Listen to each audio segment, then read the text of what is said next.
Well, good morning, everybody, and welcome to the Saturday morning live group of Alcoholics Anonymous. My name is Sandy Beach, and I'm an alcoholic. How you all doing this morning? We'd like to start off by wishing everybody a Happy New Year, and I'm sure that if you canvass the Washington area of large groups of people, that this audience has fewer hangovers per 100 people than most audiences, so we're getting off to a good start. Those of you with a hangover, better check with your sponsor. If you're new to AA, we want to extend a very special welcome here. We have this meeting every week, and we hope you'll come back, and this is an absolutely wonderful fellowship, and everybody in here really wants to get to know you. They know exactly how you feel if you're just starting in AA. All those feelings about being frightened and angry and I don't want to be here and this doesn't work and I'm not an alcoholic, whatever, all those feelings that are inside, if you can just put them off to the side and actually come to these meetings and let the people that you meet help you, you're going to find a whole new way of life that you never even dreamed of. This could be the best year you've ever had, bar none. So please, if you're new, stick around. It's customary to start our meetings with our preamble. Alcoholics Anonymous is a fellowship of men and women who share their experience, strength, and hope with each other, that they may solve their common problem and help others to recover from alcoholism. The only requirement for membership is a desire to stop drinking. There are no dues or fees for AA membership. We're self-supporting through our own contributions. AA is not allied with any sect, denomination, politics, organization, or institution. Does not wish to engage in any controversy, neither endorses nor opposes any causes. Our primary purpose is to stay sober and help other alcoholics to achieve sobriety. And for those of you that are new, you'll hear this read at just about every meeting you go to, and it's a wonderful little entrance to AA because it's just week after day after month it'll serve as a reminder of exactly what we're doing here this morning and about 250 other AA meetings every day in the Washington, D.C. area. So there's a lot of people doing what we're doing here this morning. And as we say, it won't take you too long to figure out what's going on. What happens is we're able to do something as a group that none of us would be able to do on our own. Somehow, that's the miracle of AA, that you take a bunch of people who are out there trying to survive as alcoholics on their own and fail totally. We put them all together in one room, and we get success. And that's what happens in AA. Somehow, we have the power to help each other in the group stay sober, and when you become part of a group and the group succeeds, then you succeed right along with it. And it's one of the great miracles of this fellowship. Now, we got a couple of announcements to get out of the way. Charlie, you got the first one about this. Thanks, Charlie. Okay. If you haven't been here before, well, let me welcome you and point out that this meeting's a little bit different than most of our AA meetings in that it's run in a classroom setting. We have 4 or 5 of these in the Washington, D.C. area where somebody in AA who's got 5 or 10 years will come and you know ahead of time that they're going to talk the whole time on the steps. And I think all the other groups go through the steps 3 at a time each week and finish all 12 in a month. We did that for about 8 years, and then for variety, we shifted over to our present system of 1 step every week. New Year's Day, coincidentally, we're on step 1, so we're right at the very beginning of this whole program. And on Saturday morning, we go through them 1 at a time, so it takes 12 weeks to get through the 12 steps. Then we have 1 week on our traditions, which are very, very important, and then 2 weeks on the history of AA, and then we start all over again. So today is fun just getting started into this thing. If there's anybody new to AA, why, maybe you'll find this particularly useful. And our first step, which we talk about in our program, simply says that we admitted that we're powerless over alcohol and our lives became unmanageable. And this is the doorway into Alcoholics Anonymous, is through that first step. But before I get to that first step, let me just make some general observations about AA and our steps to sort of start this thing out.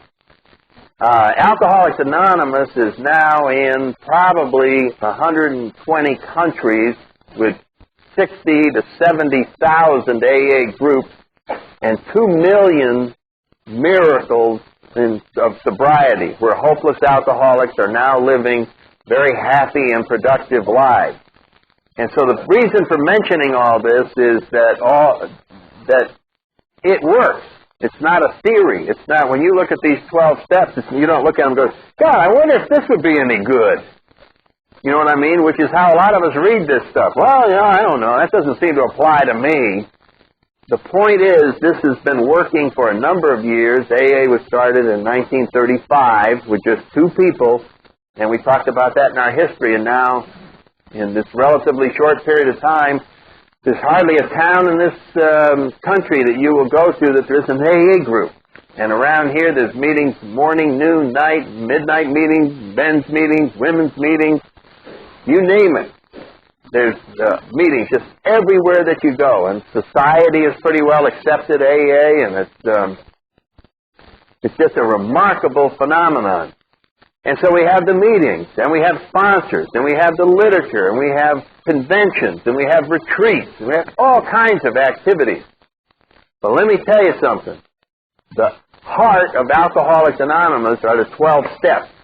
That's the deal. All the rest of it is just the atmosphere, the AA world that we're in that pushes us back to the 12 steps. If there's anything that happens in sobriety, you will find, if you've been around a while, is that we just go to meetings to keep reminding each other what the answer is. Because our own brains are out there during the week making up a new answer, which is how we used to be, and we found the world was too intimidating, and I better move to California, I better leave my family and go get a new one, I better quit this job, I better punch this cop in the nose, and I'm out of here. And those were all the old answers that we come up with, and our brains still think that way sometimes, and so we come here to constantly remind each other, no, this is the answer. In spite of what you think, this is what the answer is. And the answer is these 12 steps. And so when we think about them, if you're new, what do we mean when we say these 12 steps? Well, I like to think about them as a game plan for living. That's what it is. If you just joined some team, they would show you the game plan. This is how it works. And that's what these 12 steps are. And the main thing that happens when you try the 12 steps, one of the greatest, it's like jumping ahead, 15 miles all on the first step. The biggest thing that happens when you try the 12 steps is you stop doing it your way. And that causes an immediate reversal of direction for most of us, and all kinds of wonderful things to happen, because think about it. Most of us don't want to change. We come in here and we have our own plan. No, this is me. This is the real me, and this is how I live, and this is my style. This is how I operate. And you put it together, so it's yours. And our pride doesn't want us to let go of our game plan. When we come to AA, no one goes through the theory of your game plan, but they will be very abrupt about a few things. They'll look at you, and they'll say, as I look at you, I draw the conclusion that your plan for living sucks. That's just sort of my inference as I look at you. Because let's face it, when you arrive here, you're not on a roll. There aren't too many people who come into AA on a roll. You know what I mean? Like, wow, my life is so good, I think I'll add AA to it. Put on my resume, show that I'm a humanitarian. People come in here when their ass is on fire. And so you come in here, you're wearing a wristband, family won't talk to you, car won't run, clothes don't fit, you have no friends, you can't stand your job, you're thinking of committing suicide or murder or both, and you want people to follow you. You know what I'm saying? You Want to hear my ideas about how to live? No, I don't want to hear your ideas. Hell, I want to hear your ideas. So I could end up like you? So what I'm saying is, AA is very result-oriented. We don't discuss theory. We simply say, see these 12 steps? There's no theory to discuss here. We're going to tell you how they work and show you how to do them. We're not going to discuss, the logic behind them or prove them in any fashion. We're simply going to do this. We're going to say, now, your plan for living has produced you. So we got to abandon that plan. Okay? That's out. We got to get rid of that. Right? Wouldn't you agree with that? And then you've got to look in the mirror a couple more times and go, okay, now, what we're going to do, we're going to take you to AA meetings all over the place. And at AA meetings, we're going to have drunks stand up, and they're going to talk. And some of them are going to be tall, some are going to be short, they're going to be old, they're going to be men, they're going to be black, they're going to be white, they're going to be Orientals, they're going to be Hispanic, and they're going to get up and talk. And you're going to get to look at the results of the 12 steps. And then we're going to ask you to just do one thing. Go look in the mirror, look at the results of your plan, and then look at the results of what you see here, and make a decision. Which do you want? And that's what happens.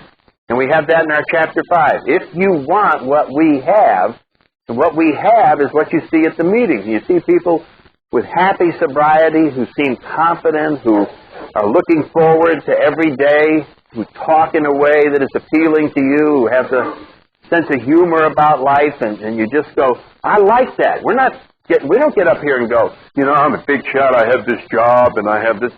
Screw that. The big shots with jobs commit suicide, and they're alcoholics. That's not what we're talking about. We're talking about how people feel on the inside. There's no resumes getting into AA. As a matter of fact, if you're new to AA, you're going to find we brag in the other direction.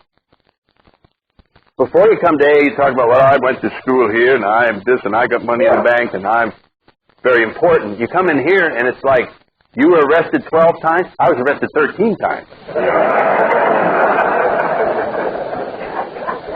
And my drinking took me way down, way further than your drinking took you. So in here, you find people exaggerating in the other direction. It's the strangest thing you've ever seen.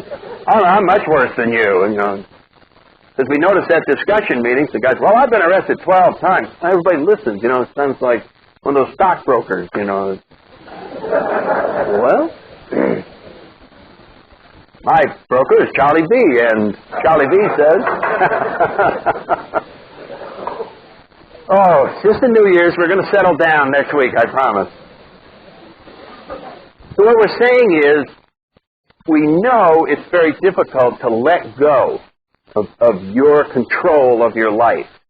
And we're not going to try to analyze it. We're just trying to very humorously go directly to the point that it's stupid to continue the plan you've been using. Because you are the result of it. And if you're so happy, write a book. When we come here, we're miserable. And yet we cling to these old ideas. And so this plan, and it's a spiritual plan. It's not an intellectual plan, so you got to get used to some changes here. And you'll find that there's a lot of paradoxes in a spiritual plan. It is, things don't look the way they really are. You take certain actions and it doesn't look like they would do anything. It doesn't look like it should work. When you study, and you will, in spite of yourself, you will study the 12 steps. You will come up to them, if you're new, skeptically. Well, now what is this? Now they've convinced me I'm an alcoholic and I ought to stick around. Maybe I will do this, and then your intellect will take over and you'll go, okay, I'm going to admit I'm powerless. I'm going to come to believe in a higher power. Yawn. I'm going to make amends to people. I'm going to do this and I'm going to do that. And you're going to go through all the 12 steps, and you're going to conclude that it's not going to really do much of anything. Because that's what your brain is going to tell you. Your brain is going to tell you, disregard the information you have by looking at all those happy people in AA. Forget that. You're smarter than that. You can read this, and it just isn't going to work for you. That's what our brain will tell us, because it doesn't look like it should work. I'm going to tell you that ahead of time so that you don't get faked out. AA doesn't look like it should work. It doesn't look like it should work. You explain AA to the social scientists of the country, and they still are very skeptical about it because it doesn't look like it should work. You take a bunch of drunks, you stick them in a basement from 8:30 to 9:30, they talk about resentments, hold hands, say the Lord's Prayer, and go home, and it works? That's it? That's the whole deal? Except we smoke a lot, too, and drink a lot of coffee. That's what happens there in the work? Yes, it does work. So it doesn't look like it works because it's a spiritual solution. Drinking didn't look like it should work. Did you ever try and analyze drinking? Somebody come up, suppose you were 16 years old, you're afraid to go out on the dance floor. And someone said to you, Fred, come over here. See this glass? Chug-a-lug it. You will know how to dance. Now, if you were sort of the doubting teenager, you would go, what? I drink that and I will know how to dance? What the hell? You smell it? It smells like motor oil. You know what I mean? It's some kind of rot gut whiskey. And you say, it doesn't make sense. I drink that, I know how to dance? No. Prove to me ahead of time that if I drink that, I'll know how to dance. How could you do that? You couldn't. This guy could be 70 years old and never have a drink and still claiming that if he drank it, nothing would happen. Because it's one of these things you can't understand, you have to experience. And the same thing with this program and these steps.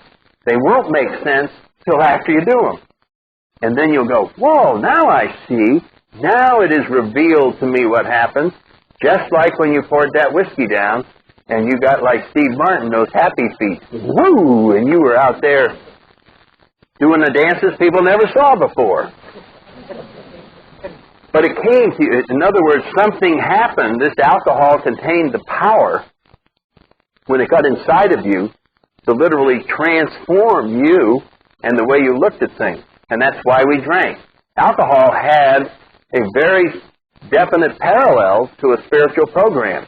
It was certainly not an intellectual way of life, alcohol. Alcohol was a power, and we relied on it to change us so that the world looked good. The world actually stayed the same when we drank. The world didn't change, but when the way we looked at the world changed, and we liked it.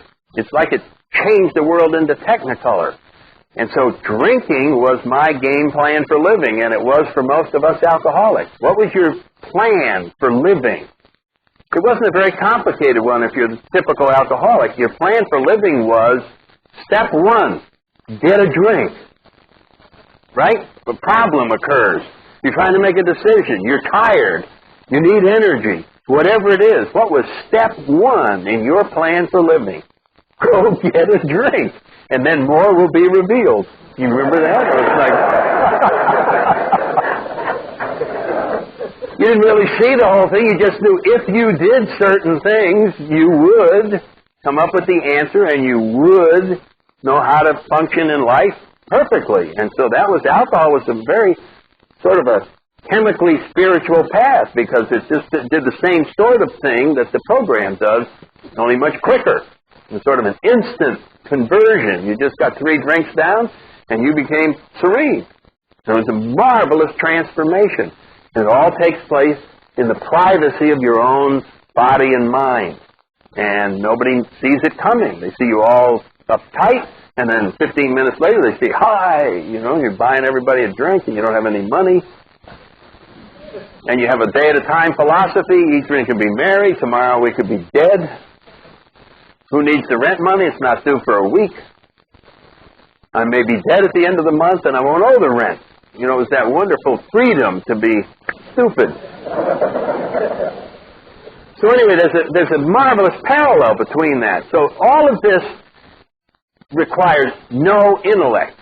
That's the point. If you can check your brains at the door when you're beginning this program and simply follow it like you did when you went to kindergarten. You know, you just become like a little child.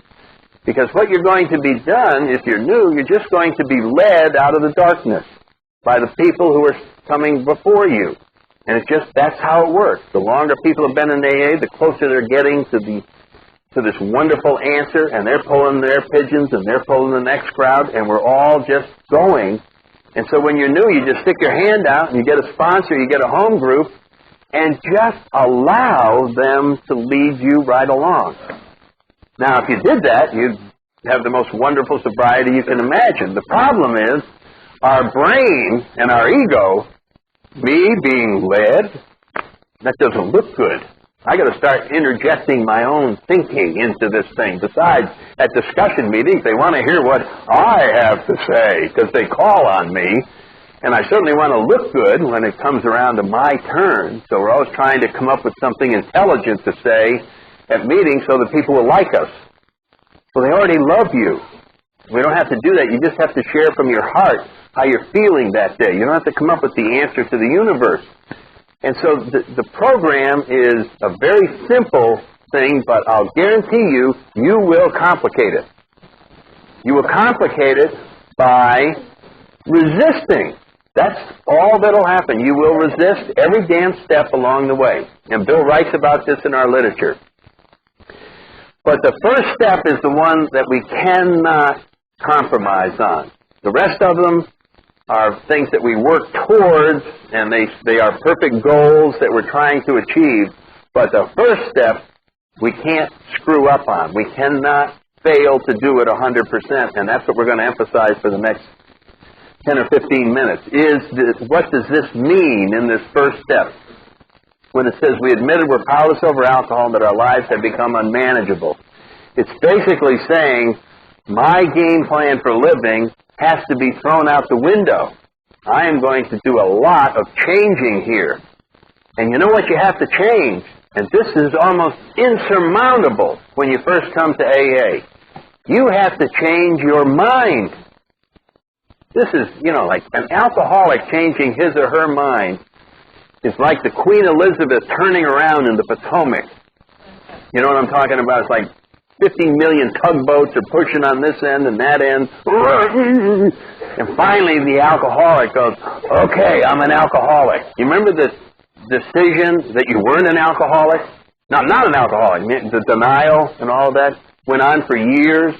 And then finally, at whatever it was, all right, so I am an alcoholic. And have been for 31 years. And that's an amazing transformation. Yesterday you're not an alcoholic, and today you've been one for 31 years. Just think about the mental turnaround on that particular one right there. And well, the rest of sobriety is going to consist of hundreds more of changing our minds. And in the beginning, most of us want to call a press conference. Hi, I'd like to announce to the world, I'm about to change my mind. Like, I've never done this before, and I'll probably never do it again, so I thought I'd call everyone together. We hold on to our old ideas. You know why? Because you put them together. You're the author of all those old ideas. Even though they suck, you hold on to them. I know they're terrible, but I thought them up. It's that wonderful ego that if you're in jail, that song, if I was still drinking, that would be my theme song. I did it my way. I know I'm in deep shit, but I got here. I mean, there's some value there, right? And it's almost like they're going to write a folk song about me. The ultimate loser. And everybody will go, what a guy, what a guy. Look at that. He's in jail, and he's puking, and he's dying, and he refuses to ask for help. Boy, he's hanging right in there, puking, and, he just went down the toilet. Let's write a song about him. And I sort of have this, as you're going down the toilet, you sort of imagine everybody just going, what a guy, wow, what a guy. And they're not. They're going, what an asshole. That's what they're saying. But we don't see it that way. We just sort of glorify, wow, I'm hanging in here with these stupid ideas, when a weak guy would have caved in and followed some good advice a long time ago and straightened his whole life out. Oh, no, not us. Not our arrogant pride. No. I'm not straightening out and asking for help and, chickening out. I'm either going to do it myself or fail. And, of course, if you're up against alcohol, you're going to fail because it's a power greater than all of us. That's what makes us alcoholics. So it's this marvelous thing of either go down the tubes or ask for help. and you're stuck there. How far down the tube is down the tube, you know? So the first step is saying we're going to have to give up totally surrender. So what do we mean when we say we're powerless over alcohol? This is a very important thing, and I always like to probably emphasize it at every meeting, but especially here today where I know we have lots of new people. Most people think when we say, what do you mean when you're powerless over alcohol? This is what most people will say when they're new. They'll say, oh, that means that whenever you drink, you get all screwed up. That when you walk up and you take alcohol and you pour it in, all kinds of bad things happen. You never know what's going to happen. And that's what being powerless over alcohol is. That once you pour alcohol into your system, it's Russian roulette. That's what it means. And we say, no, that's not what it means. What I just described is not a very big problem. What I just described is not a very big problem. If your only problem, now listen to this closely, if your only problem is whenever you drink, you get all screwed up, then you don't have a very big problem. Because you are exactly the same as someone who has discovered their body is all getting covered with rashes, and they lose their breath, and they don't know what it is, and they go to the doctor, and he says, oh, I've done some tests, and you are allergic to lobsters. And so whenever you're out eating seafood, if you eat lobster, you're going to have this happen to you. So now we know exactly what this person's problem is. Whenever they eat lobsters, they get all screwed up. They don't need to go to meetings with other lobster eaters and say to one another, how did you not eat lobster at that seafood place last night? Oh, it was awful. They brought some claws around and waved them in front of my face, and I carried these claw crackers around in my pocket just in case, and I got a bib ready, and there's none of that. You just find out that you're allergic to this kind of seafood, and all by yourself for the rest of your life, you just don't eat it. People go, want some lobster? No. That's the end of the problem. So do you see the difference between that and the drinking problem? If we said, hey, we found out what your problem is, it's alcohol, just don't drink anymore. Are you as happy as the person who was told, don't eat lobster anymore? Not quite. Not quite. Because there's really a much bigger problem, isn't there? You know what happens if you don't drink alcohol for the rest of your life?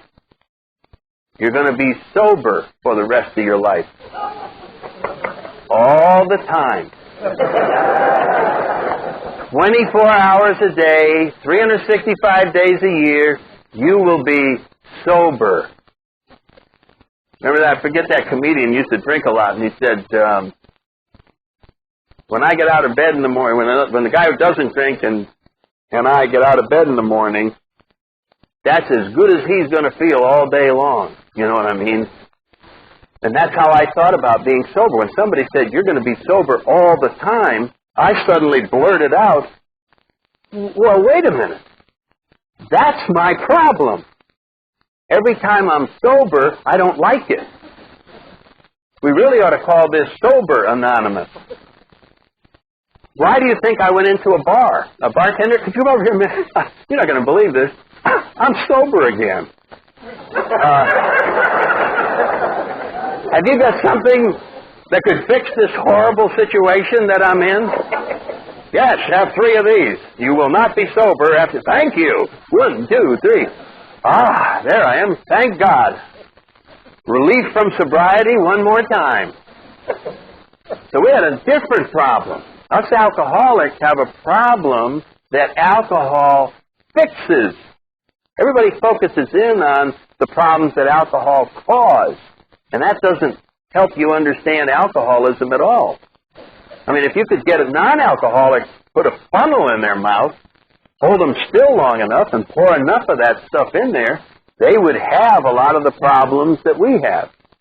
They would throw up a lot, and they would get liver damage, and they would have high blood pressure. They would have a lot of the things that we associate with alcoholics, but it wouldn't help us understand alcoholism at all. So when we say that we're powerless over alcohol, what we really mean is, yes, there's some bad things that happen whenever we drink. But the real problem is, even after alcohol, its damage, the illness, everything is explained to you in excruciating detail about you personally, you still go out and drink. That's the problem. There is no way that you, on your own, can avoid taking the first drink, which sets up all the rest of the problem. This is the real problem. It occurs when we're sober, and our brain is working 100%. And we walk in, we may not do it exactly this way, but we walk into a bar, and we say, I'm an alcoholic, Mr. Bartender. If I drink again, I'm going to lose my family. I'll probably be in jail again. And the doctor says a lot more health problems are going to happen to me. Can I have a beer? I'm going to get arrested again. Probably have to go through make that 2 beers. And go through DWI. Thank you. And it's like we understand the problem, but we're going to do it anyway. We're going to do it anyway. It is insanity what that is involved there. That's what powerlessness over alcohol is. It is a situation where we have no defense against the first drink. We may last a month, we may last a year, but there's going to come a situation where we decide to take that drink and it'll start the whole rat race all over again. And if you haven't had it in your own life, you can talk to the people in here who've gone out and slipped and slide and let them explain to you what it's like after some little period of sobriety to go pick up a drink, just one. And then, bam, it's off to the races and the beating and all of that is just horrible. And this progression that alcohol takes us on, this downward slide, is devastating. If you think you've had trouble, if you've just gotten here and you think you've had trouble from drinking, that's just the beginning if you don't stick around here. What's left is just 5 times worse. It just gets worse and worse. And there is no way that you can learn anything that'll help you not take a drink. If there's anything you pick up here this morning, this is a spiritual program. We don't learn anything. We surrender into it. We say, I am powerless. When you say you're powerless, you shut off your intellect. Because your intellect keeps wanting to figure out your alcoholism. Even as I'm talking right now, part of your brain is saying, yes, but maybe I can figure it out. Maybe up in Canada they will develop some new powder that alcoholic rats are taking and they seem to be improving. And you find yourself in a health food store getting some powdered carrots. Maybe, because your brain doesn't want to accept that there isn't some way you can drink again. So that doesn't want to do that. So we have to totally surrender and get involved in this program so that our brain doesn't keep taking over.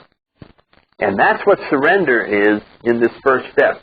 Admitting that we're powerless over alcohol and that our lives became totally unmanageable as a result. That we really weren't in charge. A lot of people are reluctant to turn their lives over to AA, to their sponsor, to their higher power, whatever we talk about in this spiritual program, and you're going to find that that's our second paradox, that if you want to be totally independent, the way you do it is to become totally dependent on a higher power. Then you can be independent. Because we may think that you are free, you may think you're independent, but you have no control over your life at all as an alcoholic or as an immature, sober alcoholic, because your emotions are totally in charge of you. You get up in the morning and you say, well, I think I'll go out on a job interview, because you need a job. And fear says, don't leave the house.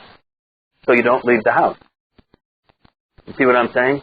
And something else, you get an idea, you're free now, go do anything you want, you're free, you're not drinking. And you have the idea and then some other emotion. Maybe jealousy says, no, don't go make the amends. Don't be nice to her. Don't do this. And so your emotions are just jerking you all over the place, And what the program, by becoming dependent on the program and a higher power, you are given the power to put all those emotions in place so that you are now free to make your own decisions at last. And so that's the second paradox. The first one that we're talking about is in the first step. How do you beat alcohol? How do you beat it? And here's the paradox. You beat it by surrendering. You see, it's just the opposite. How do you win anything? By giving up. That's exactly what happens here. It's like a person that's drowning. Sometimes they're struggling so hard, the lifeguard has to knock them out in order to save them, in order to save their lives. And in order to save an alcoholic's life, they have to totally give up. They must abandon the old way of living and stop struggling against this new plan, or you won't make it. And that's why we have sponsors and meetings to just keep going, wrong! I mean, I can't remember my sponsor, how many times he'd just come right up in my face and just go, wrong! Wrong again! And I didn't want to hear that, but all I knew was my old way of living. And so when they'd say, well, what do you think about that? I think we ought to punch them. Wrong! Wrong! And so that's what happens in here, is that we get people who are willing, and what we basically do, if you're new, and we're at the end of the time, we'll stop in a couple of minutes. What we basically do, whether we realize it or not, we give other people in AA permission to interfere in our lives, to come over and talk to us at a level that you don't normally do. In other words, I walk into a meeting, and if I'm not doing too well, people walk over and go, what's the matter? You know what I mean? And I go, nothing. Don't tell me nothing. What's the matter? They have my permission to go beyond that normal social thing where you don't cross that line and go right in there and go, what is it? What is it? What is it? Force it out of me, and then we help, and then they get me back on the path. And so we do that to each other. And we make sure we don't see somebody for a while. We call them up. Normally you wouldn't do that. You say, well, you can't stick your nose in their business. We've got to stick our nose in each other's business. I mean, that's what we do to each other when we come here, is give, everybody has permission to stick their nose in my business. See me not looking good, come up and ask me, what's going on? Because that is concern. And so this is why this succeeds in here, is because of that. And that's all part of this surrender. So if you're new, think about this step and really work on it. You must take this 100%. If there's any must in the program, I think it's around this first step. You just have to abandon any thoughts that there's some way that you can manage being an alcoholic and not surrender into this spiritual path. Because I'm sure it doesn't take people long. They look ahead and all of a sudden steps 2 and 3 and 4, 11 and so on down, you start seeing God. And you go, well, I don't want anything with this God or higher power stuff, so I'm not out of here. I'm not going to really do this seriously.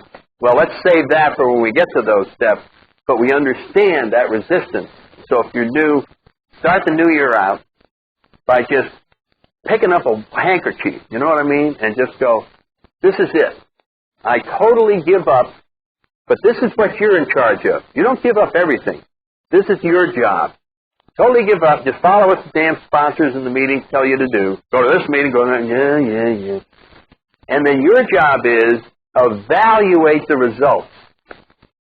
Compare the results of this new stupid plan, which you know can't work, with the way your life was going. That'll be your job over the rest of your sobriety.